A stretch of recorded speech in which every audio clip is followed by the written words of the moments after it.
পালিয়ে যেতে বাধ্য করা হয়, হাসিনা পালিয়ে যেতে বাধ্য হয় না।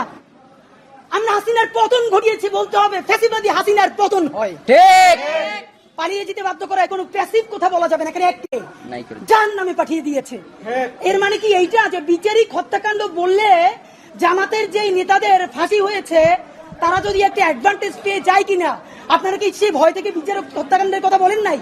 এবার ডক্টর ইউনূসের সামনে করা কয়েকটি প্রশ্নের উত্তর চেয়েছেন শরীফ ওসমান হাদি। তিনি বিএনপি সম্পর্ক নিয়ে, এছাড়া জুলাই ঘোষণাপত্র নিয়ে অনেক কথা বলছেন, এছাড়া এনসিপি নেতাদের নিয়েও তিনি অনেক কথাই বলছেন। তা জানতে পারবেন আজকের এই ভিডিওর মাধ্যমে। ওসমান হাদি যে কথাগুলো বলছিল, প্রশ্নগুলো যেটি করছিল, ওইগুলোর যে ব্যাখ্যা দিছে সেগুলো তো আমার কাছে রাইটই মনে হয়েছে। এখন আপনাদের কাছে কি মনে হয় এটা একবার দেখে বন্ধুরা অবশ্যই ভিডিওটা পুরোপুরি দেখবেন এবং ওসমান হাদি কি কথাগুলো বলছেন এটা আপনারা একবার শুনে নেন।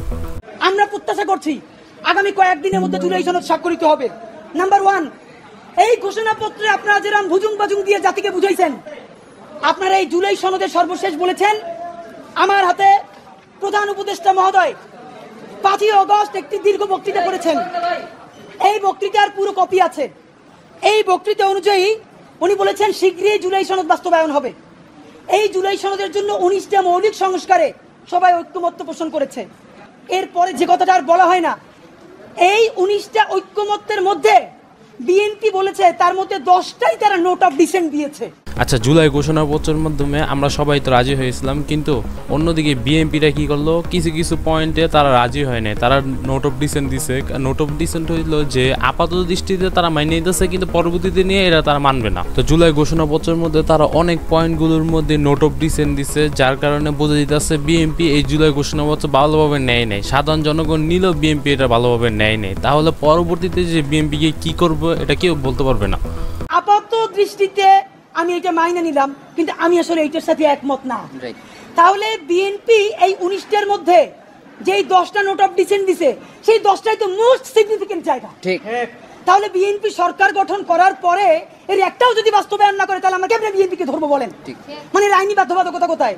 বিএনপি তো তখন বলবে কেন ভাই, আমি তো বলেই দিয়েছি স্বাক্ষর করার সময় যেখানে আমার দ্বিমত আছে, এখন আমি এটা পারতেছি না বাস্তবতায়। তো মূলত বিএনপি যে পয়েন্টগুলোর উপর নোট অফ ডিসেন্ট দিছিল, মানে জুলাই ঘোষণাপত্রে যে পয়েন্টগুলো মূল ছিল ওইগুলোর উপরে বিএনপি নোট অফ ডিসেন্ট দিয়ে দিচ্ছে। তাহলে যদি মূলগুলোর উপরে নোট অফ ডিসেন্ট দিয়ে দেয় তাহলে কেমনে কি? তো বন্ধুরা আপনারা আরও দেখতে থাকুন, ওসমান হাদি আরও অনেকগুলো কথা বলছে এইসব বিষয় নিয়ে, এইগুলো খুবই গুরুত্বপূর্ণ ছিল। এছাড়া সামনে দেখবেন এনসিপি নিয়ে আরও অনেক কথা বলছে, এনসিপি নেতাদের নিয়ে।